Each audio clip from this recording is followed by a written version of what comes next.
Today, I will be looking over all the new released information about the new AMD Radeon 6000 series graphics cards, also known as Big Navi, and be comparing them to NVIDIA's Ampere 3000 series graphics cards. So, AMD has released their information about the RX 6800, 6800 XT, and the RX 6900 XT.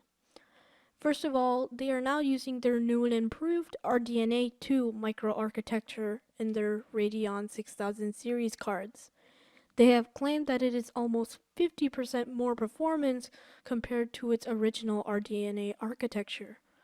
They are using a technique that they call Infinity Cache. Infinity Cache is claiming to use 128 megabytes of cache, which will lessen the strain on the actual video memory and reduce memory bandwidth by around 50%.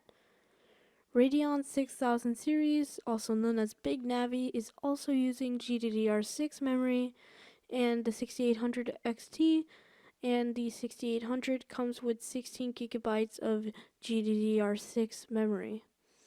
The 6800 XT is a direct competitor to the 10 gigabyte model of the RTX 3080 from NVIDIA.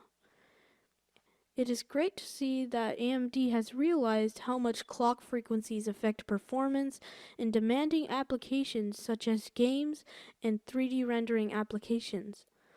These GPU-bound applications utilize high frequencies, and it has a big impact on how good it will perform. So AMD has kept the 7nm process node and has achieved a clock speed of 2 GHz as its game clock and a boost clock of 2.2 GHz.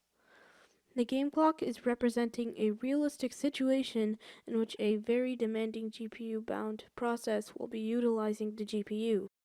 It is only using 300 watts of power, which is 50 watts less than what the estimated wattage of the 3080 is. We can see from this that it is a very power efficient card and will probably be much easier to cool than the RTX 3080 with a decent cooling solution. We will have to see what AMD's partners come up with in terms of cooling solutions. Now, Radeon cards have ray tracing and all the other DirectX 12 Ultimate features. The DirectX 12 features include better shading algorithms and super resolution, which is AMD's variant of DLSS, and more. It has already been introduced into 35 titles, and more will be introduced as time goes on. Big Navi also has an alternative to NVIDIA Reflex, which reduces mouse latency by around 8 milliseconds just from their software. Unlike NVIDIA Reflex, this latency reduction technique does not need to be supported by specific titles to work. The RX 6800 is a 4K entry-level card with better performance than the RTX 2080 Ti and with much better specs. This comes with a game clock of 1.8 GHz and a boost clock of 2.1 GHz.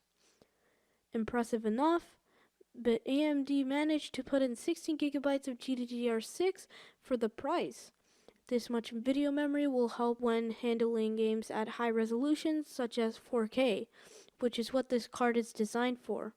It manages to get 60 FPS in every single title that was tested, and even 120 FPS in titles such as Forza Horizon 5, Doom Eternal, and Wolfenstein Youngblood. Finally, the thing that everybody has been waiting for, the price. This card's MSRP starts at $550 and is directly competing with the RTX 3070 and is definitely ahead of it in all factors. The 6800 cards weren't the only thing that was revealed. The RX 6900 XT was also revealed and is the star of the show. On the 6900 XT, the RDNA 2 is better optimized and improves speeds by 65%. This card is better than the 3090 in almost all titles and comes in at $500 cheaper. Its MSRP is $999 and it's much more power efficient. All three of these cards will be available soon, with the 6800 and 6800 XT for sale on November 18th, and the 6900 XT coming for sale on December 8th. If you found this video helpful, make sure to drop a like and subscribe. If you have any questions or feedback, make sure to comment down below.